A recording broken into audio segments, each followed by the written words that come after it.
Hello my dear students, हम लोग current electricity instruments की पढ़ाई कर रहे थे और हमने लास्ट लेक्चर में पोटेंशियोमीटर को डिस्कस किया था, लेकिन पोटेंशियोमीटर के रिगार्डिंग कोई भी क्वेश्चन सॉल्व नहीं किया था। तो ये lecture specially numerical problem based होने वाला है फॉर द पोटेंशियोमीटर। नीट और आईआईटी में किस तरीके के सवाल पूछे जाते हैं उनको बेस बना करके और बोर्ड एग्जामिनेशन को ध्यान में रख करके हम इसकी पढ़ाई करने वाले। तो मैंने फर्स्ट क्वेश्चन बोर्ड पे लिख रखा है पोटेंशियोमीटर के रिगार्डिंग। मैं मान के चल रहा हूं आप सारे लोग पोटेंशियोमीटर पढ़ के आए। मेक श्योर अगर आपने नहीं पढ़ा तो आप प्रीवियस लेक्चर को पहले अच्छे से देख लो।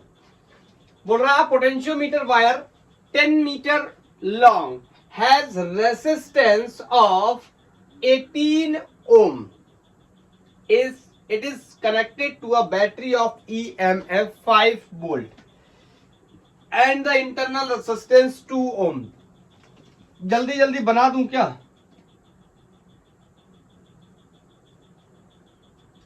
ऐसे ही रफ डायग्राम बना ले रहे हैं, ज्यादा डिजाइन वगैरह नहीं करेंगे, ठीक है। ये पोटेंशियोमीटर का वायर होता है, यहां पर अपने एक बैटरी कनेक्ट कर देते हैं और उस बैटरी का EMF मेरे को दे रखा है 5 वोल्ट एंड रेसिस्टेंस जो ये वायर दे रखा है इस वायर का रेसिस्टेंस 18 ओम है पोटेंशियोमीटर वायर का। मेरे से कहा कैलकुलेट द पोटेंशियल ग्रेडियंट। सबको पता है कि potential gradient V K equal to B upon L होता है। और एक चीज मेरे को पता है, वो क्या पता है? लेंथ इसकी 1 मीटर गिवन है, 10 मीटर है, सॉरी 10 मीटर है, तो 10 मीटर यहां रख देंगे। क्लियर है? अब क्वेश्चन है कि कितना पोटेंशियल होगा। अगर ये हम निकाल पाते तो हमारा आंसर सॉल्व हो जाएगा, या हमारा क्वेश्चन सॉल्व हो जाएगा। आंसर सॉल्व तो नहीं होता। बोलो तो सोचो किस तरीके से हम पोटेंशियल निकाल सकते हैं। क्या मैं आपसे एक बात बोलूं कि अगर हम पहले करंट निकाल लें तो हमारा काम हो सकता है। करंट आपको पता है सेल लगा है, we can use ER upon small r। बोलो ये फॉर्मूला होता है। अब इस स्टेज पे आ गए कि ये सारी चीजें आपको पता होंगी, हम ये मान के चल रहे हैं। अगर आपको नहीं पता है तो आप सेल टर्मिनल वोल्टेज वाला लेक्चर देखो तो आपको पता चलेगा ये कहां से आया। बोलो, और बैटरी का EMF दे रखा है, कनेक्टेड है बैटरी ऑफ EMF 5 वोल्ट, रख देता हूं यहाँ पे 5 अपॉन रेसिस्टेंस की अगर बात कर ले, इंटरनल रेसिस्टेंस 2 है और एक्सटर्नल रेसिस्टेंस 18 है, तो 18 प्लस 2 इट मीन्स 5 अपॉन 20। तो ये करंट मेरे को मिल गया 1/4 एम्पियर। करंट तो मिल गया। बोलो अब मेरे लिए बहुत ही आसान है, यूज कर सकते हैं क्या? V equal to IR। यहां पर डायरेक्ट मैं ऐसे लिख दूं क्या? इसकी जगह मैं यूज कर सकता हूं क्या? IR, एक ही बात है, अपॉन 10। करंट तो मैंने निकाल लिया 1/4, रेसिस्टेंस इज 18, ठीक है, अपॉन 10। तो इसको सॉल्व करेंगे, सॉल्व करने के बाद हमारा आंसर आएगा 0.45 और इसका यूनिट वोल्ट पर मीटर पोटेंशियल ग्रेडियंट का। क्लियर? आप समझ गए ना मैंने कैसे टैकल किया? अब चाहो तो यहां पर आपने I निकाला तो यहां से आप B इक्वल टू IR का यूज करके यहां से टर्मिनल वोल्टेज का भी वैल्यू निकाल सकते हैं। I इज 1/4 और R इज 18। तो यही तो मैंने लिखा, यही तो फिर से आ जाएगा। बोलो क्लियर? कोई डाउट? मेरे हिसाब से तो नहीं होना चाहिए। नेक्स्ट मैं बोर्ड पे क्वेश्चन को मेंशन करता हूं। ये नेक्स्ट क्वेश्चन है, पढ़े इसको, पढ़ने के बाद पॉज करें और पॉज करने के बाद सॉल्व करें, फिर देखते हैं क्या होगा। तो पहले पढ़ लेते हैं। अ potentiometer wire is supplied a constant voltage of 3 volt of a cell of EMF is 1.08 volt is balanced by potential drop across 216 centimeter 216 centimeter of the wire. Find the total length of potentiometer wire. Pause करो, try करो, then further हम लोग try करेंगे सब लोग मिलके। Clear कर लिया? ओके, चलो अब बात करते हैं। एक बात बताओ, पोटेंशियोमीटर वायर सप्लाई कर रहा है 3 वोल्ट का potential of cell of EMF is 1.08 volt. आपको ऐसा धोखा नहीं होना चाहिए कि ये तो 1.08 वोल्ट का पोटेंशियल सेल में लगा हुआ है तो ये इतना कैसे सप्लाई कर सकता है। अपन एक ड्राइविंग सेल का भी यूज करते थे, याद आया? तो ड्राइविंग सेल का पोटेंशियल भी तो रोल प्ले करता था। हाँ, वो बात यहाँ नहीं दी है, वो अलग बात है। और बैलेंसिंग लेंथ मेरे को पता है 216।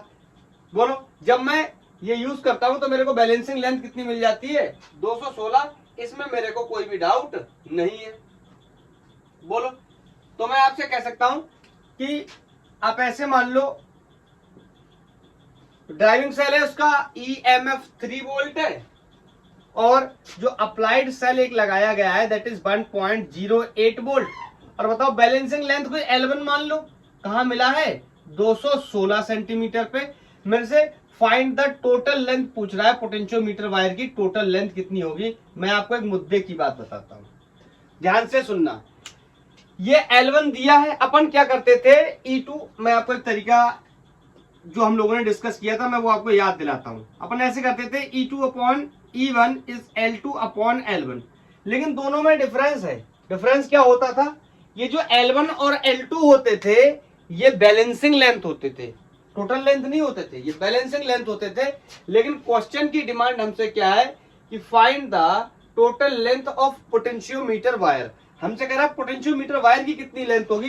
तो जो ये L1 निकालने जाऊंगा मैं, ये तो क्या होगा, या L2 निकालने जाऊंगा, ये क्या होगा? बैलेंसिंग लेंथ होगा। लेकिन हमसे पूरा पूछ रहा है तो इस बात को दिमाग में रख करके हम देख सकते हैं यहां पर 2 सेल लगे हुए नहीं है, यहां पर सिंगल सेल का क्वेश्चन है। समझ गए? बोल रहा है potentiometer wire is supplied a constant voltage of 3 volt of a cell 1.08 volt. इतने का सेल लगा हुआ है, ये क्या कर रहा है? मेन बैटरी इसको सप्लाई कर रही है। इसका मतलब अगर यहाँ पर ये जो मेन बैटरी है, ड्राइविंग सेल है, उसका पोटेंशियल 3 वोल्ट मैंने ले लिया है और मैं ये मान के चल रहा हूं कि ये इतना पोटेंशियल सेल अप्लाई किया गया इतने वोल्टेज का, तो यहां पर मेरे को क्या मिल गया? Balancing length. तो आप मेरे को बताओ, ये जो ड्राइविंग सेल है इसका जो पोटेंशियल है ये तो पूरे वायर के अक्रॉस होगा, पोटेंशियोमीटर के पूरे वायर के अक्रॉस होगा। दैट्स व्हाई मैं इसको बोल सकता हूं क्या? ये पूरा लेंथ है। ध्यान से सुनना, अगर ये सेल अप्लाइड होता, जैसे 2 सेल लगाते तो ये L1 L2 होता बैलेंसिंग लेंथ। लेकिन अगर इतने पोटेंशियल का या इतने ईएमएफ का सेल लगाया गया तो यहां पर मेरे को बैलेंसिंग लेंथ मिल गई चौकी को स्लाइड करने के बाद।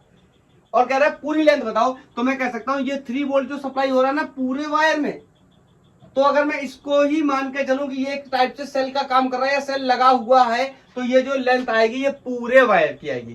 क्योंकि क्या बोल रहा है? Potentiometer wire supplied a constant voltage of 3 volt, EMF is balanced by the potential drop across the 216। बोलो, तो मैं इसका यूज कर सकता हूं।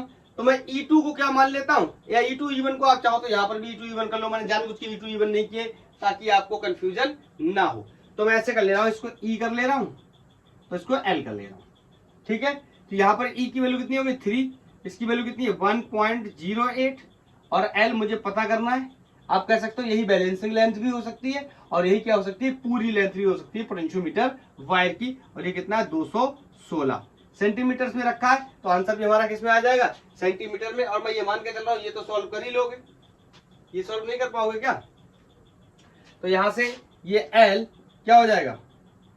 3 × 216 अपॉन 1.08। इसको सॉल्व करने के बाद ये 600 सेंटीमीटर के आंसर में हमें मिल जाएगा। क्लियर? मतलब उस पोटेंशियोमीटर वायर की जो टोटल लेंथ है वो 600 मीटर है, लेकिन जब मैंने इस सेल को लगाया तो मेरे को बैलेंसिंग कहां मिल गया? 216। और ड्राइविंग सेल 3 वोल्ट का पोटेंशियल पूरे वायर को दे रहा है, पूरे पोटेंशियोमीटर वायर को दे रहा है। और बैलेंसिंग भी मुझे कहां मिली है मैं ऐसे बताता हूं, थोड़ा सा समझने की कोशिश करना ऐसे रफ डायग्राम से। मतलब ड्राइविंग सेल अपन यहां लगाया 3 वोल्ट, इसने पूरा सप्लाई कर दिया इस वायर पे 3 वोल्ट। ठीक है, तो यही तो मैं बोल रहा हूं ना, ये 3 वोल्ट ही पूरा पूरा फैल गया इस वायर पे। तो इस पॉइंट से इस पॉइंट की लेंथ पता करने के लिए हम ये भी कह सकते हैं कि अपन जॉकी को क्या करेंगे, स्लाइड करना शुरू करेंगे, तो जॉकी कहां करेगा, यहां कहीं आकर के हमें नल पॉइंट दे सकता है। क्लियर, समझ आ गया होगा। नेक्स्ट,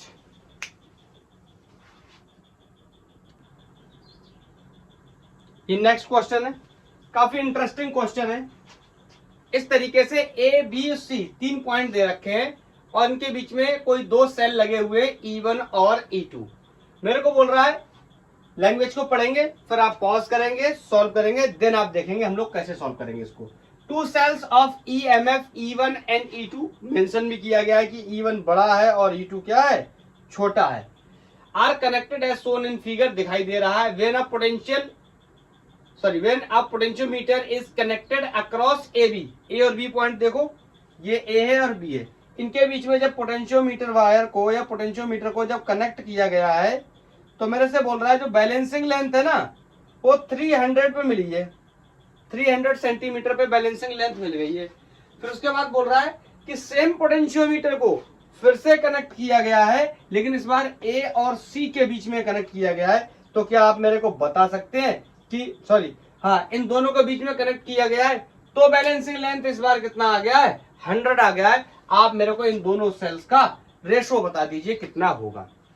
अच्छा सवाल है, पॉज करो और ट्राई करो, मजा आएगा। बोलो, सॉल्व करना शुरू करें। आपने कर लिया 1 2 3, चलो देखते हैं। अगर मैं आपसे बोलूं तो मैं E1 के बारे में लिख सकता हूं K टाइम्स ऑफ L1। ध्यान से सुनना, ऐसे अब शॉर्ट में मैंने ऐसे कनेक्ट कर दिया। जब पोटेंशियोमीटर ऐसे कनेक्टेड है, तो यहां पर इन्होंने बोला है कि इसका जो बैलेंसिंग लेंथ है दैट इज 300। प्रॉब्लम क्या है कि मेरे को नहीं पता है K, और K निकालने जाऊंगा तो भी फंस जाऊंगा, B/L होता है, तो मेरे को पोटेंशियल नहीं पता है या टर्मिनल वोल्टेज नहीं पता है, बट मैं लेंथ तो जानता हूं। कोई बात नहीं, एक इक्वेशन इससे बना लेता हूं, दूसरी इक्वेशन बना लूंगा कि जब मैं इसको किससे कनेक्ट करता हूं, C से। तो आप बताओ, अब मैंने इसको C से कनेक्ट कर दिया, तो आप क्या कहोगे, यहाँ E आएगा, E1 आएगा, E2 आएगा, E इक्विवेलेंट आएगा, क्या आएगा। तो मेरे हिसाब से आपके दिमाग में ये चीज बहुत ही क्लियर होनी चाहिए। यहाँ पर 2 सेल लगे हुए हैं और दोनों सेल सीरीज में। एक्चुअली में ये डबल कॉन्सेप्ट का यूज करके सॉल्व होगा, पोटेंशियोमीटर का कॉन्सेप्ट भी यूज करना है and series combination of cell का भी यूज करना है। उसका भी बहुत अच्छा इंटरेस्टिंग पार्ट है, इनकी पोलैरिटी दोनों की अपोजिट है, तो इन दोनों को क्या करना है, सब्ट्रैक्ट भी करना है। अगर ऐसे होते, मैं आपको थोड़ा सा बता देता हूं, अगर इस तरीके से होते, मतलब सेम पोलैरिटी है, ये E1 है, ये E2 है, ये E3 है, तो इक्विवेलेंट क्या हो जाता, E1 plus E2 plus E3। याद आया, अपन कर चुके हैं इसका डेरिवेशन भी। लेकिन अगर किसी सेल की पोलैरिटी पलट गई तो हम क्या कर देते थे, इसको सब्ट्रैक्ट। तो यहां पर देखो उल्टे लगे हुए हैं, दोनों की पोलैरिटी कैसी है, अपोजिट है, तो घटा देंगे। इसीलिए तो बता रहा ना कि E1 बड़ा E2 छोटा, तो E1 में से E2 को क्या कर देंगे, सब्ट्रैक्ट कर देंगे। तो मैं आपसे ऐसे बोल सकता हूं, E इक्विवेलेंट, तो मैं बोल सकता हूं क्या, इसको मैं E इक्विवेलेंट लिख लेता हूं, तो K टाइम्स ऑफ L2। बोलो हाँ, एक बात है, ये जो K है ये तो सबके लिए सेम रहने वाला है। आपको पता पोटेंशियल ग्रेडियंट है, इसकी वैल्यू कांस्टेंट होती है। बोलो, तो मैं कह सकता हूं, और E इक्विवेलेंट को अगर मैं लिखना चाहूं तो मैं क्या लिख सकता हूं, E2 माइनस E1 लिखूं कि E1 माइनस E2 लिखूं। यहां से चेक कर लो, E1 बड़ा है, तो बड़े में से छोटे वाले सेल को अपन क्या कर देंगे, घटा देंगे। ध्यान से सुनना, अगर पोलैरिटी कुछ इस तरह होती तो अपन क्या करते हैं, ऐड, सेम पोलैरिटी में जुड़े होते, लेकिन पोलैरिटी क्या है, अपोजिट, तो इसको अपन क्या करेंगे, सब्ट्रैक्ट करेंगे। क्लियर, तो यहां से हो गया K, और L2 बैलेंसिंग लेंथ इस बार मेरे को 100 मिल गई, ऐसा क्वेश्चन ने बोला है। बोलो, कोई डाउट है, मेरे हिसाब से नहीं होना चाहिए। अब रेशो तो ऐसे ले नहीं सकते, इससे बेहतर है कि E1 की वैल्यू को यहां रख दो, E2 की वैल्यू मिल जाएगी, फिर E1 और E2 को अपन क्या ले लेंगे, इजीली रेशो ले लेंगे। तो मैं बोल दे रहा हूं, put E1 equal to 300K in equation second.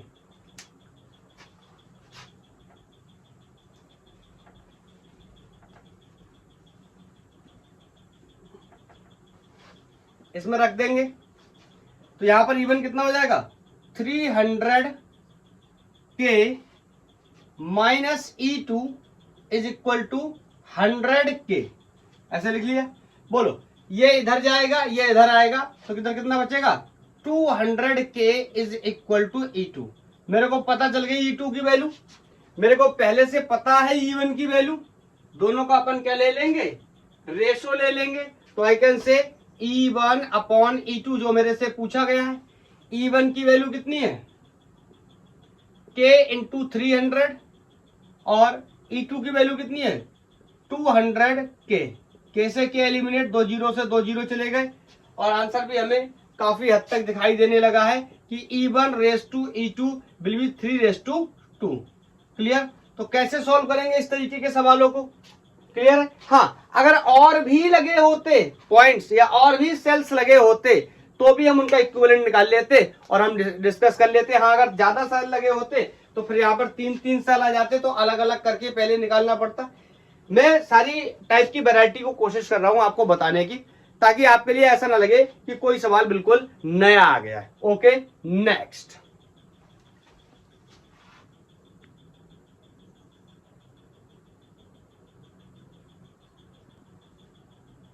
Next question है, देखो इसको, पढ़ो, पॉज करो और ट्राई करो।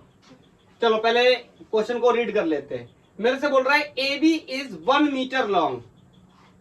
ये जो ए बी वायर है, ये ए यहाँ पर बी है, ये 1 मीटर लॉन्ग है, यूनिफॉर्म है। ये तो पहले से ही डिस्कस कर चुके, यूनिफॉर्म होना चाहिए, अदरवाइज जो पढ़ाई हमने करी वो काम नहीं कर पाएगी। ऑफ वायर जिसका रेसिस्टेंस कितना है 10 ओम, मतलब इस ए बी वायर का हमें रेसिस्टेंस भी दे रखा है 10 ओम है, दैट्स ओके। कह रहा है other data showed in figure. Okay, दो बातें हमसे पूछ रहा है। पहला कह रहा potential gradient along the wire A B, बताइए कितना पोटेंशियल ग्रेडियंट होगा, मतलब कितना potential drop per unit length होगा, ये बताइए। दूसरा, लेंथ ए ओ बताइए। इसके बारे में बाद में डिसाइड करेंगे कि ए ओ लेंथ कहां पे है। एक्चुअली में यहां पर इसको जॉकी को जब टच कराया गया है तो ये पॉइंट कोई ओ है और बोल रहा है कि when no current in galvanometer. तो पहले हम एक एक पार्ट को डिस्कस करते हैं। तो बताओ, अगर मैं पहले पार्ट को डिस्कस करने जाऊं और आपसे मैं पूछूं कि पोटेंशियल ग्रेडियंट को हम कैसे निकालेंगे, तो वेरी सिंपल आंसर होना चाहिए कि K will be equal to B upon L। बोलो, L मेरे को पहले से पता है, क्वेश्चन ने दे रखा है 1 metre, so I can say 100 centimetre. लेकिन प्रॉब्लम क्या है, ये V टर्मिनल वोल्टेज या वोल्टेज ड्रॉप के बारे में मेरे को कोई भी आइडिया नहीं है। तो हम क्या करेंगे, इस B को निकाल के लाएंगे। आपको पता है B निकालने के लिए पहले तो मुझे प्राइमरी सर्किट का पूरा रेसिस्टेंस निकालना पड़ेगा। प्राइमरी सर्किट कौन है, इसीलिए मैं इसको दो पार्ट्स में एक्चुअली में बनाना चाह रहा था। मैं इस पॉइंट को भी यहां से जॉकी के टच को हटा देता हूं। आपको पता है, ध्यान से सुनना, यहां से करंट निकला, करंट यहां कहीं गया, ठीक है। इस सर्किट में नीचे करंट नहीं जाएगा, पूछो क्यों। यहां से जाएगा लेकिन ये खुला हुआ है, अभी तो जॉकी हम टच करा नहीं रहे पहले वाले पार्ट के लिए। तो बोलो इस वाले ब्रांच में नीचे कोई भी इस पोर्शन में करंट ही नहीं आएगा। तो मैं अगर इसको ऐसे भी कर दूं ना तो कोई फर्क नहीं पड़ता, ठीक है ना। हाँ, जब मैं दूसरे पार्ट की बात करूंगा तो अभी अपन इसको कनेक्ट करेंगे, फिर इसमें टच कराएंगे जॉकी को, क्लियर। तो मैं आपसे बोल सकता हूं क्या कि मेरे को यहां पर निकालना है कितना पोटेंशियल होगा। अभी देखो क्वेश्चन कितना आसान लग रहा होगा, ये और ये क्या है, सीरीज में इन दोनों को जोड़ दो, इस बैटरी से डिवाइड कर दो और हमें करंट मिल जाएगी और इससे मल्टीप्लाई कर देंगे तो यहां वोल्टेज मिल जाएगा। बोलो, क्लियर है। तो मैं आपसे पूछूं टोटल रेसिस्टेंस कितना है, total resistance in primary circuit, बताओ कितना रेसिस्टेंस है। 10 तो इसका है, ये क्वेश्चन ने दे रखा है कि 10 ओम इसका है और 15 ये है। तो आपको दिखाई दे रहा है कि इसका टोटल रेसिस्टेंस कितना हो जाएगा 25 ओम, और ये दोनों सीरीज में कनेक्टेड है। अब इसमें कोई डाउट नहीं होना चाहिए कि ये सीरीज में है पैरेलल में। अगर अब नहीं पता तो बड़ी समस्या है। तो जाके आप मेरा लेक्चर देखो पहले, series and parallel combination of resistors का 2 लेक्चर मिलेंगे आपको, वहां पे आप जाके देख सकते हैं। बोलो, अब मेरे को निकालना होगा करंट। अरे भैया करंट तो निकालना ही पड़ेगा ना, तो करंट निकाल सकता हूं क्या, I equal to E upon R। तो E कितना है, EMF कितना है 2 और R कितना हो गया टोटल 25। बोलो इज दैट क्लियर? तो इसको जब मैं सॉल्व करूंगा दिस विल बी 0.08 एम्पियर। अब देखो चीजें काफी आसान होने लगी, मुझे करंट पता चल गया और वोल्टेज बताना है, तो काफी आसान होने वाला है। कैसे? B equal to I R जैसी चीजों का यूज कर सकता हूं। आर की वैल्यू क्या रखूंगा? 10। क्यों? क्योंकि मेरे को इसके अक्रॉस ड्रॉप ऑफ पोटेंशियल क्या करना है? कैलकुलेट करना है। तो मैं यहां पर पुट कर देता हूं। आप चाहो तो यहां पर आई आर रख दो, या फिर यहां पे बी की वैल्यू आप अलग से निकाल लो। आई कितना है? 0.08 और आर की वैल्यू कितनी है? 10 ओम का रेसिस्टेंस लगा हुआ है। तो अगर अपन इसको मल्टीप्लाई कर देंगे तो एक जीरो कम हो जाएगा और ये आ जाएगा 0.8 वोल्ट। मेरे को पता चल गया 0.8 वोल्ट, यहां रख दूंगा, मेरा आंसर बिल्कुल क्लियर है। तो K will be equal to 0.8 upon, अब देखो ये सेंटीमीटर्स में है, लेकिन अगर आपको मीटर्स में निकालना है तो आप क्या करो, इस सेंटीमीटर को आप पहले मीटर में कन्वर्ट कर लो 10 टू दी पावर -2 से, बोलो तभी तो निकलेगा ना। तो यहां पर आप चाहो तो 10 टू दी पावर -2 और भी कर लो, तो ये ऊपर जाके प्लस माइनस ये सब करते रहना ना। अब इसमें इतना मत सोचो, मैं यहाँ पे डायरेक्ट आंसर बता दे रहा हूं। के विल बी 0.008 वोल्ट, यूनिट पे ध्यान रखना, वोल्ट पर मीटर। मैंने इसको मीटर में कन्वर्ट करके आपको बता दिया। सेंटीमीटर में होता तो यहीं पे छोड़ सकते थे। ठीक है, क्लियर? कोई डाउट नहीं होना चाहिए। नहीं, ये मैंने गलत लिख दिया, ये सेंटीमीटर्स में ही है, मीटर में तो कितना हो जाएगा? 0.8 वोल्ट पर मीटर। वेरी सिंपल, बोलो क्लियर? कोई डाउट नहीं होना चाहिए। नेक्स्ट बताओ, अब दूसरे पार्ट को सॉल्व करने के लिए नीचे वाले जो सेकेंडरी सर्किट है इसको भी अपन क्या करेंगे? कनेक्ट करेंगे। चलो मैं इसको कनेक्ट कर लेता हूं, आप एक बार ट्राई करके चेक कर लो। और ये रेसिस्टेंस 10 ओम है, और जिस पॉइंट पे टच कराया मैंने इस पॉइंट को नाम ओ ए दिया है, यहां से ए, इस पॉइंट को नाम ओ दे दिया है। क्वेश्चन मेरे से सिंपली बोल रहा है कि ए ओ की लेंथ बता दो, ये लेंथ कितनी होगी अगर गैल्वेनोमीटर में कोई भी डिफ्लेक्शन नहीं है। मैं आपसे एक सवाल पूछना चाहता हूं, ये पार्ट नोट कर लिया, टिप डाला, समझ में आया, क्लियर होना चाहिए। मैं इसको हटाता हूं। अब मैं आपसे एक सवाल पूछना चाहता हूं, जब मैंने गैल्वेनोमीटर को टच कराया और मेरे को नल पॉइंट मिल गया, कोई भी डिफ्लेक्शन नहीं है, इट मींस इस पॉइंट का पोटेंशियल इस पॉइंट का पोटेंशियल सेम है, बोलो हाँ या ना। इट मींस इसमें कोई भी करंट फ्लो नहीं हो रही है। तो यहां से देखो ना, ये तो फिर से ओपन सर्किट जैसा हो गया, मतलब जो करंट आएगी जितनी इसमें जाएगी उतनी ही इसमें जाएगी। अगर ये यहां से कनेक्टेड है तो आपको पैरेलल जैसा फील होगा अगर इसमें करंट है, लेकिन इसमें करंट कोई जा ही नहीं रही। इसका मतलब समझ रहे हो, इस पॉइंट का पोटेंशियल इस पॉइंट का पोटेंशियल बराबर है, इस पॉइंट का पोटेंशियल इस पॉइंट का पोटेंशियल भी बराबर है। मतलब जितनी करंट आई इसमें जाएगी उतनी ही करंट आई इसमें भी जाएगी। मेरी बात को आप समझ पा रहे हैं? क्योंकि नो डिफ्लेक्शन है, इसका मतलब इसके बीच में कोई भी करंट नहीं है। इसका मतलब इस पॉइंट का पोटेंशियल इस पॉइंट का पोटेंशियल क्या है? सेम है। इस पॉइंट का पोटेंशियल इस पॉइंट का पोटेंशियल भी क्या है? सेम है।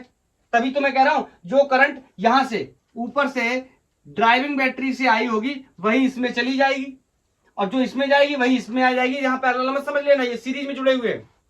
Is that clear? Is that clear? अच्छा देखो सुनो, मैं तुम्हें इसको सीधा करके दिखाऊं ना तब ज्यादा समझ आएगा। ये देखो सीरीज में पता कैसे जुड़े हुए, एक सेकंड के लिए मैं इसको हटाता हूं। ये यहां से मैं खोल रहा हूं, यहां से खोल के इसको सीधा कर रहा हूं। ये देखो, अब इसको मैंने यहां कनेक्ट किया, कोई डिफरेंस नहीं है, ये एक ही बात है। क्यों? क्योंकि गैल्वेनोमीटर में कोई भी डिफ्लेक्शन नहीं था, तभी कर सकते हैं। गैल्वेनोमीटर में अगर डिफ्लेक्शन है तो नहीं कर सकते। क्लियर? हाँ, तो अपन अपने प्रॉब्लम की तरफ चलते हैं। मैं इसको थोड़ा यहीं पर फिर से कनेक्ट करके और यहां पर अपन गैल्वेनोमीटर लगा करके यहां दे देते हैं कि कोई डिफ्लेक्शन नहीं है। तो सबसे पहले क्या करना पड़ेगा, मैं रेसिस्टेंस कैलकुलेट कर लेता हूं सेकेंडरी सेल का, सॉरी सेकेंडरी सर्किट का। तो रेसिस्टेंस कितना हो जाएगा, बहुत ही आसान आपको दिखाई दे रहा होगा। रेसिस्टेंस ऑफ सेकेंडरी सर्किट, दो ही रेसिस्टर लगे हुए हैं, एक 1.2 ओम का, एक 0.3 ओम का। तो किसमें कनेक्टेड है? सीरीज। तो मैं कह सकता हूं इनका जो टोटल रेसिस्टेंस है R equivalent that is going to be 1.5 ohm. बोलो, ये बैटरी लगी हुई है, इस बैटरी का EMF कितना दिखाई दे रहा है मुझे? 1.5 वोल्ट।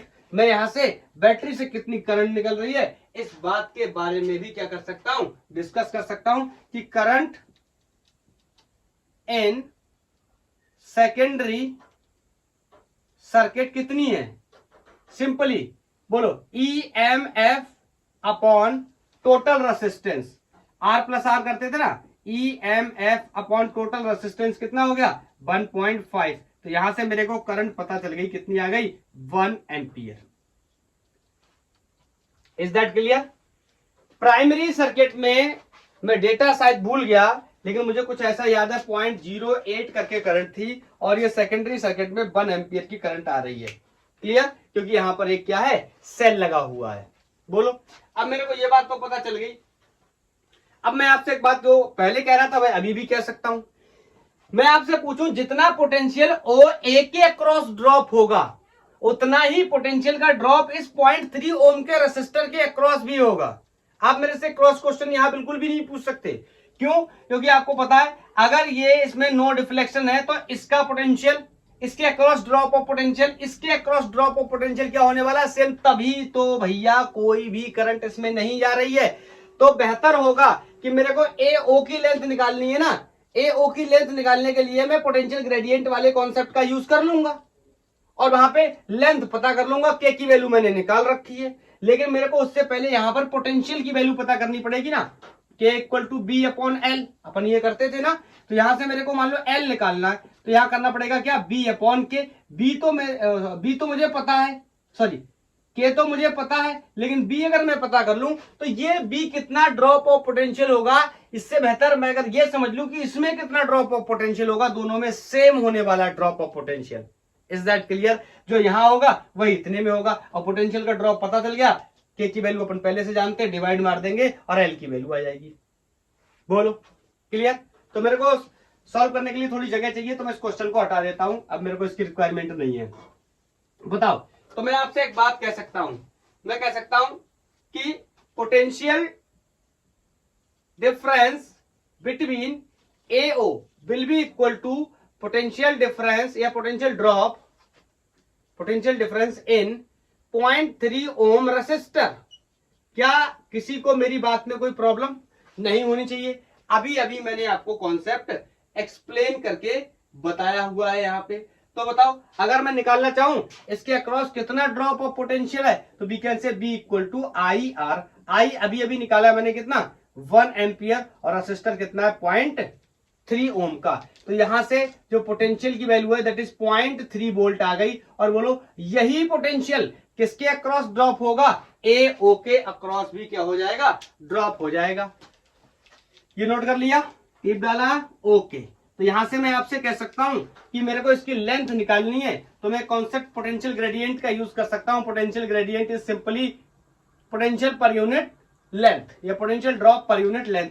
तो यहां से L will be V upon K. B अभी अभी निकाला मैंने, इसके अक्रॉस और इसके अक्रॉस क्या होगा, same. So I can say 0.3 upon के की वैल्यू मैंने कितनी निकाली थी, के की वैल्यू मैंने आई थिंक 0.008 बोलो सेंटीमीटर में रखा था तब, क्योंकि एल भी किसमें आ जाएगा, सेंटीमीटर। मीटर वाला रखोगे तो एल किसमें आ जाएगा, मीटर में। ज्यादातर हम यहाँ पर सेंटीमीटर में कन्वर्ट करते हैं।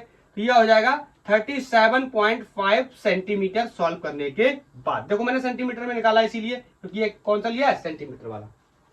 बोलो, मीटर वाला लगाओगे तो ये 2 स्थान आगे खिसक जाएगा। क्लियर। तो कैसे करेंगे हम ऐसे क्वेश्चन को सॉल्व, आई थिंक क्लियर हो गया होगा कॉन्सेप्ट। मेरे हिसाब से कोई भी डाउट नहीं रहना चाहिए। नेक्स्ट क्वेश्चन 2 अपन इंटरनल रेसिस्टेंस के करने वाले हैं। 2 क्वेश्चन इंटरनल रेसिस्टेंस के करने वाले हैं। तो मैं पहला जो आसान सवाल है वो नोट कर देता हूं, उसके बाद क्वेश्चन नंबर 2 पे जाएंगे, जो थोड़ा सा कॉम्प्लेक्स होगा इंटरनल रेसिस्टेंस के रिगार्डिंग, इसी कॉन्सेप्ट पे बेस्ड, पोटेंशियोमीटर पे। ओके, मैं नोट कर देता हूं। काफी इजी क्वेश्चन है, पढ़ते ही इसको ट्राई करो। मेरे से बोल रहा है इंटरनल रेसिस्टेंस बताना है, फॉर्मूला आपको याद होगा, मैं ऐसा मान के चल रहा हूं, अपन पढ़ाई करके आ चुके हैं। बोलो, तो मैं बोल सकता हूं cell given a balance with 85 centimetre of a potentiometer wire when terminal of the cells are shorted with the resistance of 7.5 ohm. देखो बड़ा तो नहीं, मैं इसका छोटा वाला डायग्राम आपको बना के बता देता हूं। यहां पर कि ये अपना इस तरीके से ना यहाँ पर सेल लगा हुआ है और सेल को शॉर्ट किया गया है। शॉर्ट करने का मतलब है जोड़ा गया है किसी एक रेसिस्टर के साथ, और उस रेसिस्टर का जो रेसिस्टेंस है दैट इज 7.5, और ये सेल है, इसका कोई ईएमएफ ई लिख लेता हूं, नहीं दिया है क्वेश्चन में तो बोलो। हाँ, अब मुद्दे की बात क्या है, यहां पर अपन जब लगाएंगे क्या, गैल्वेनोमीटर, यहां पर जब अपन लगाएंगे क्या, गैल्वेनोमीटर, तो ये दो रीडिंग्स दे रहा है। पहले बार बोल रहा है टर्मिनल को जब शॉर्ट किया गया through a resistance of 7.5 ohm, the balance is obtained at 75 centimeter. बोलो, find the value of internal resistance. A cell gives balance 85 centimeter. ये सेल जो है 85 सेंटीमीटर पे बैलेंस देता था। अच्छा, ये तो गड़बड़ हो गया। बोलो, ये पोटेंशियोमीटर वायर था, तो जब ये सेल ड्राइव कर रहा था तो यहाँ पे 85 सेंटीमीटर पे मुझे क्या मिल रहा था, बैलेंसिंग लेंथ मिल रही थी। उसके बाद मैंने इसमें 7.5 ओम का रेसिस्टर लगाया, तो यही बैलेंसिंग लेंथ अब सेट होकर मेरे लिए 75 सेंटीमीटर पे आ गया, और मैंने शॉर्ट किया इसको, इसका मतलब मैंने इसको कनेक्ट किया विद द 7.5 ओम रेसिस्टर। और आपको बहुत ही अच्छे से पता है r internal resistance will be equal to R, length के टर्म्स में L1 अपॉन L2 माइनस 1, और you can also write R L1 minus L2 upon L2। जो डेटा गिवन है उनको रख देंगे, हमारा आंसर आ जाएगा। आर की वैल्यू 7.5 है, L1 की वैल्यू 85, बोलो L2 की वैल्यू 75 डिवाइडेड बाई L2 75। अब इसको सॉल्व तो कर ही लोगे ना, तो इसको सॉल्व करने के बाद आपको पता चलेगा कि देखो ध्यान से देखो, 85 में से 10 गए, सॉरी 85 में से 75 गए, कितने बचे 10, और 10 बटे 7.5 को मैं क्या लिख सकता हूं, 10 बटे 75 को मैं क्या लिख सकता हूं, अगर यहां से मैं पॉइंट हटा दूं, ये 10 को हटा दूं तो यहां पॉइंट लगा सकता हूं, इससे ये मर जाएगा, तो कितना आ जाएगा 1 ओम। ये डायरेक्ट फॉर्मूला बेस्ड क्वेश्चन था जो कि काफी इजी हुआ हमारे लिए। लेकिन नेक्स्ट क्वेश्चन जो मैं लेने जा रहा हूं उसमें अपन कॉन्सेप्ट का इस्तेमाल करेंगे इंटरनल रेसिस्टेंस को पता करने के लिए, कि इंटरनल रेसिस्टेंस को हम कैसे फाइंड आउट करेंगे। Is this clear? तो एक बेसिक क्वेश्चन, उसके बाद में एक थोड़ा सा एडवांस क्वेश्चन। क्लियर? तो मैं नया क्वेश्चन नोट कर देता हूं, और आप क्या किया करो, आप पहले जब मैं नोट करता हूं ना, नोट करके जब मैं लेक्चर को पॉज किया हुआ होता है, मैं इसको रिज्यूम करके जब वापस आता हूं ना, तब तक आप उसको आराम से पढ़ लिया करो और अच्छे से नोट कर लिया करो, और प्रैक्टिस करना अपनी शुरू कर दिया करो। उसके बाद देखा करो कि मैं किस तरीके से उसको सॉल्व कर रहा हूं। ओके, ये नेक्स्ट क्वेश्चन है, आराम से पढ़ो और एक बार आप ट्राई करो, फिर अपन देखते क्या होगा। बोल रहा है when a resistor of 5 ohm is connected across a cell, its terminal potential difference is balanced by 150 centimeter, okay, potentiometer wire, and when the resistor of 10 ohm resistance is connected across the cell, the terminal potential difference is balanced by 175 of potentiometer wire। एक बार एक cell में 5 ओम का resistance लगाया तो मेरे को balancing length 150 मिल गई। फिर उसी सेल में जब मैंने 10 ओम का रेसिस्टर लगाया तो बैलेंसिंग ओम मेरे को 175 मिल गई। मेरे से बोल रहा है फाइंड द इंटरनल रेसिस्टेंस। आपको पता है इंटरनल रेसिस्टेंस के लिए मैं small r equal to capital R L1 minus L2 upon L2 ऐसे लिख सकता हूं। लेकिन प्रॉब्लम यहां पर क्या है, प्रॉब्लम यहां पर बहुत ही अलग तरीके की है। आपको स्मॉल r बताना है, आपको L1 L2 नहीं पता है। कुछ लोग कहेंगे sir L1 is 150 centimetre and L2 is 175 centimetre. ऐसा नहीं है, ऐसा अगर आपने रखकर किया तो जो भी आप पहला आंसर निकालोगे, जो भी आप आंसर निकालोगे वही पहला आंसर चारों ऑप्शंस में से दिया होगा और आप कहोगे निकल गया, और आपको पता चलेगा निकल ही गया। बोलो क्यों? क्योंकि दोनों बार रेसिस्टर्स की वैल्यू चेंज हो रही है। एक बार रेसिस्टर जो है उसका रेसिस्टेंस 5 ओम है एंड नेक्स्ट टाइम रेसिस्टर का जो रेसिस्टेंस है वो 10 ओम है। बोलो, लेकिन सेल नहीं बदल रहा, सेल नहीं बदल रहा है, इसका मतलब है ना सेल का ईएमएफ चेंज होगा और ना ही सेल का इंटरनल रेसिस्टेंस चेंज होगा। इसका मतलब हम ये कह सकते हैं कि L1 L2 अलग अलग, दो अलग अलग केसेस में बैलेंसिंग लेंथ है, सिंगल केस में नहीं है। तो इसको हम दो इक्वेशंस बना करके या दो अलग अलग केस बना करके क्या करें, सॉल्व करने की कोशिश करें। बोलो हाँ, लेकिन प्रॉब्लम क्या आएगी, प्रॉब्लम ये आएगी कि यहां पर आपको L1 और L2 सिंगल केस में तो पता होंगे नहीं, तो फिर हम कैसे करके इसके साथ डील करेंगे। तो मैं आपको बता रहा हूं, देखो एक तो मुझे पता है कि ये बैलेंस कर रहा है 150 पे, लेकिन मेरे को ये नहीं पता दूसरी बार कितने पे बैलेंस कर रहा है। तो मैं मान ले रहा हूं ये L पे बैलेंस कर रहा है। इस केस के बारे में भी, इस केस के बारे में भी एक बार तो पता है मुझे 175 है, दूसरी बार नहीं पता है, तो दूसरी बार भी मैं मान लूंगा L पे कर रहा है। पूछो क्यों, आप वजह पूछ लो मुझसे, ऐसा क्यों कर रहे हो। तो मैं ऐसा इसलिए कर रहा हूं क्योंकि दोनों ही केसेस में सेल या बैटरी क्या है, सेम है। तो मैं ये मान के चल रहा हूं कि एक बार पोटेंशियोमीटर पे दोनों की जो बैलेंसिंग है वो सेम जगह पे आने वाली है। अलग अलग केसेस में हाँ, एक बार 175, एक बार 150 और एक बार इसकी भी L पे और इसकी भी L पे। Is that clear, is that clear. यहां पर आप ऐसा मान सकते हो कि एक बार बैलेंसिंग लेंथ वहां पर आएगी जहां पोटेंशियोमीटर का वायर एंड हो रहा होगा, मतलब पूरे वायर पे आएगी। तो पूरे वायर की लेंथ आप L मान लो दोनों ही केसेस में, तो भी एक ही बात है। चलो अब एक एक करके शुरू करते हैं। मैं दोनों केसेस के बारे में डिस्कस करना शुरू करता हूं। मैं इसको हटा देता हूं, क्वेश्चन को, मेरे को सॉल्व करने के लिए जगह चाहिए। बोलो हाँ, R1 और R2 की वैल्यू आपको पता है, आपके पास नोटेड है, 5 और 10 ओम होने वाली है। तो मैं पहले केस की बात करने चला। मैं आपसे बोलूं I can write small r will be equal to the capital R L minus L1 upon L for first case, for first case. ऐसा क्यों बताओ। मैंने मान लिया कि एक बार बैलेंसिंग L पे है, दूसरी बार बैलेंसिंग L1 पे है और L1 की वैल्यू 150 मेरे को गिवन है। ऐसे ही मैं दूसरे केस के लिए मान ले रहा हूं। फॉर सेकंड केस की बात करूं अगर मैं, तो मैं आपसे कह सकता हूं small r is equal to capital R और L minus L2 upon L2। इसमें क्या किसी को कोई डाउट है? मेरे हिसाब से तो नहीं होना चाहिए। बोलो क्लियर है। एक तो मैं बोल रहा हूं एक बार बैलेंसिंग L पे मिल गई इसमें, एक बार बैलेंसिंग इस पे भी मिल गई, किस पे, L पे। या आप मान लो कि जो पोटेंशियोमीटर का वायर है उसकी टोटल लेंथ क्या है, L, और वहीं पर क्या मिल रही है, बैलेंसिंग। अब इसको थोड़ा सा सुधार करके लिख देते हैं। यहाँ R अलग अलग है तो ऑफकोर्स इसको R2 लिख देते हैं, इसको क्या लिख देते हैं, R1।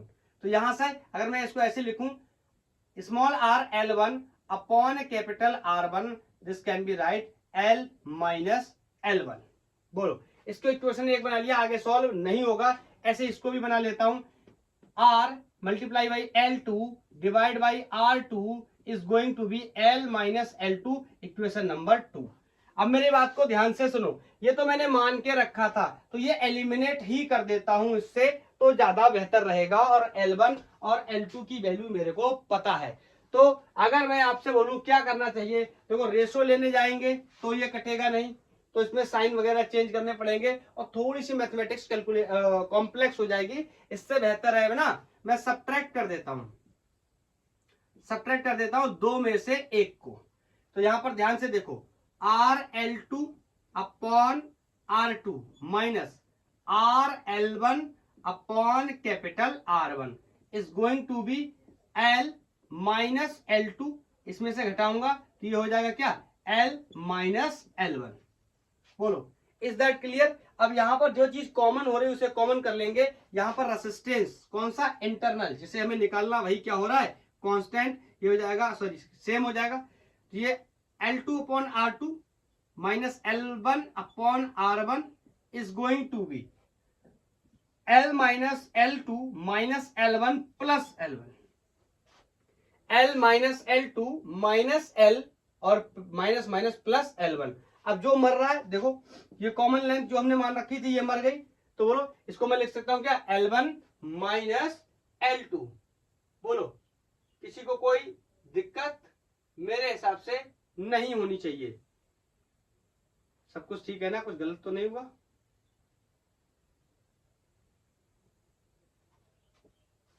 ठीक है, ठीक है, ठीक है, ठीक है, बोलो। तो इसको मैं फिल्टर करके यहां पे लिख लेता हूं, R L2 upon R2 minus L1 upon R1 is going to be, यहां से ये मर गया तो इसको सही से लिख लेता हूं, L1 माइनस L2। क्लियर? दो में से एक घटाया, एक में से दो घटाते तो ज्यादा सही रहता, ये आपको पता है। 150 ही 175 ये माइनस का आ जाएगा, कोई बात नहीं, इधर भी माइनस का ही आ जाएगा। ठीक है, अब मैं इसको आगे सॉल्व करने के लिए मुझे ऊपर जगह चाहिए, तो आप इसको नोट करो पहले, फिर मैं ऊपर सॉल्व करता हूं। आप चाहो तो 1 में से 2 भी घटा लो, कोई दिक्कत नहीं है। ठीक है, क्योंकि माइनस का थोड़ी निकाल देंगे हम इंटरनल रेजिस्टेंस। बोलो, हटाऊं? हटाऊं? 1 2 3।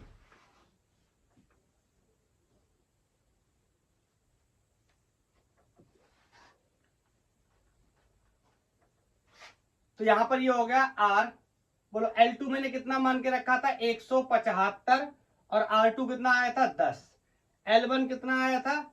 150, और रेजिस्टेंस था 5। यहां L1 है 150 माइनस L2 इज 175, और यहां से अपन R की वैल्यू को इजीली कैलकुलेट कर सकते हैं। बताओ, यहां 5 और 10 का लासा 10, तो यहां बचा 175 माइनस, बोलो, और यहां कितना? 2, तो ये हो जाएगा 300। अब ये मत पूछना ये 300 कैसे हो गया, इतनी बेसिक मैथमेटिक्स है। अरे 10 है तो यहाँ 5 2 जा तो 2 से मल्टीप्लाई कर दिया। यहां देखो 150 में से 175 गए माइनस के 25। क्लियर? अब यहां से देखो आर विल बी, यहां बार बार आर, यहां से कितना बचेगा? ये 10 को इधर मल्टीप्लाई कर दूंगा तो 250 हो जाएगा। बोलो यहां कितना बचा? 175 में से माइनस के 300 गए, this is going to be minus 125 is going to be 250 of minus. देखो माइनस से माइनस मर गया, और आर की वैल्यू 250 बटे 150 125। तो बताओ कितना बार जाता हुआ दिख रहा है? 2 टाइम्स चला जाएगा। R will be equal to 2 ohm. क्या आप समझ पाए कि इस तरीके का अगर प्रॉब्लम होगा तो हम इसे कैसे सॉल्व करेंगे? सर मैं समझ गया, मैं सारे टाइप के कॉन्सेप्ट समझ गया सर, अब मेरे लिए बहुत ही आसान हो गया है। पोटेंशियोमीटर कॉन्सेप्ट मैंने प्रीवियस लेक्चर में कवर कर लिया, न्यूमेरिकल प्रॉब्लम्स को मैंने यहां कवर कर लिया, अब मैं इजीली हैंडल कर सकता हूं पोटेंशियोमीटर को। It's very good. अगर आप हैंडल कर सकते, आप सब कुछ बता सकते, तो मैं आपके लिए एक सवाल होमवर्क में छोड़ करके जाता हूं, आप मेरे को उसका आंसर बता देना। Question is from the JEE Mains. मैं क्वेश्चन को नोट कर देता हूं, आप नोट कर लेना और मेरे को इसका आंसर बताना। नोट करके देता हूं। ये नेक्स्ट क्वेश्चन है, and this question was asked in JEE Mains 2021। काफी आसान क्वेश्चन है, ऐसा क्वेश्चन हम लोग अभी ट्राई भी कर चुके हैं। बोल रहा है balancing length AC is measured 250 centimetre, okay, when the galvanometer is shifted from the point 1 to 2। ये पॉइंट 1 है, ये पॉइंट 2 है, शिफ्ट किया गया 250 सेंटीमीटर पे इसकी रीडिंग मिल गई, अपन को बैलेंसिंग लेंथ मिल गई। इन द गिवन डायग्राम बोल रहा था बैलेंसिंग लेंथ बिकम्स 400। क्लियर? जब 1 पे है तो बैलेंसिंग लेंथ 250, जब शिफ्ट करके 2 पे चला गया बैलेंसिंग लेंथ कितना हो गया? 400। मेरे से बोल रहा है find the ratio of EMF of 2 cells. Clear? और बहुत ही आसान सवाल है, इसके बारे में ज्यादा मैं बताना नहीं चाहता। मैं अगर कुछ बोलूंगा भी तो आंसर निकल के गिर पड़ेगा। बोलो, तो आप इसका आंसर मेरे को बता देना। बोलो, आज के लिए इतना ही। थैंक यू, धन्यवाद। पढ़ाई करते रहिए। और गैल्वेनोमीटर हमारा खत्म हो गया। नेक्स्ट आर्टिकल हमारा जो होगा वो, सॉरी, पोटेंशियोमीटर हमारा खत्म हो गया। नेक्स्ट आर्टिकल जो होगा वो कन्वर्जन होगा गैल्वेनोमीटर का मीटर और वोल्ट मीटर के अंदर, और फिर करंट इलेक्ट्रिसिटी खत्म हो जाएगा, अपन एंटर कर जाएंगे मूविंग चार्जेस एंड मैग्नेटिज्म में। तो इस तरीके से बेचारा पोटेंशियोमीटर खत्म होता हुआ कल कॉन्सेप्ट एंड थ्योरी, आज इसके न्यूमेरिकल प्रॉब्लम्स। ओके, मिलते हैं नेक्स्ट लेक्चर में।